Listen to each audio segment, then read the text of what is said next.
हो तो कृपा करके बतलाइए। इस तरह उनकी बातें सुनकर गौतम ऋषि बोले कि आपसे मैं वही बात कहूंगा जो मैंने पहले से सुन रखा है। गौतम ऋषि ने कहा, जब महाभारत युद्ध का अंत हो गया और द्रोण पुत्र अश्वत्थामा के द्वारा अपने पुत्रों को मरा देखकर सब पांडव बड़े दुखी हुए, तो पुत्र के शोक से व्याकुल होकर द्रौपदी अपने सखियों के साथ ब्राह्मण श्रेष्ठ धौम्य के पास गई और धौम्य ऋषि से द्रौपदी ने कहा कि हे विप्रवर, कौन सा उपाय करने से बच्चे दीर्घायु हो सकते हैं, कृपया कर विस्तार से बताइए। धौम्य ऋषि बोले कि सतयुग में सत्य वचन बोलने वाला, सदाचार करने वाला, समदर्शी जीवतवाहन नाम का एक राजा था। एक बार वह अपनी स्त्री के साथ अपने ससुराल गया और वहीं पर रहने लगा। एक दिन आधी रात के समय पुत्र के शोक से व्याकुल एक स्त्री रोने लगी, क्योंकि वह अपने बेटे के दर्शन से निराश हो चुकी थी। उसका पुत्र मर चुका था। वह रोती हुई कह रही थी कि हाय, मुझ बूढ़ी माता के सामने मेरा बेटा मरा जा रहा है। उसका रुदन सुनकर राजा जीवतवाहन का तो मानो हृदय विदीर्ण हो गया।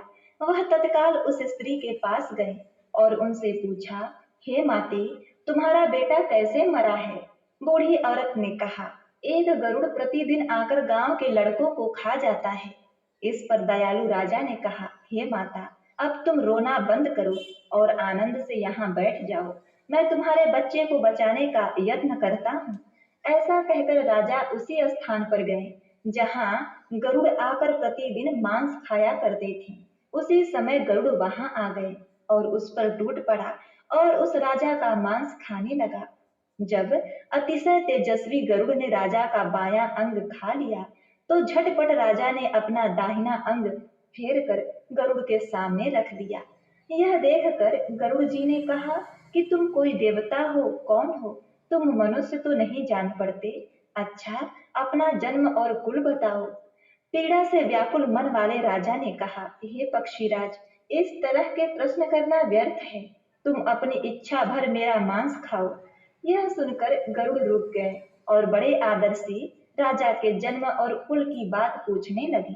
राजा ने कहा कि हे गरुड़देव, मेरी माता का नाम सैव्या है और मेरे पिता का नाम शीलवाहन है। सूर्यवंश में मेरा जन्म हुआ है और जीवतवाहन मेरा नाम है।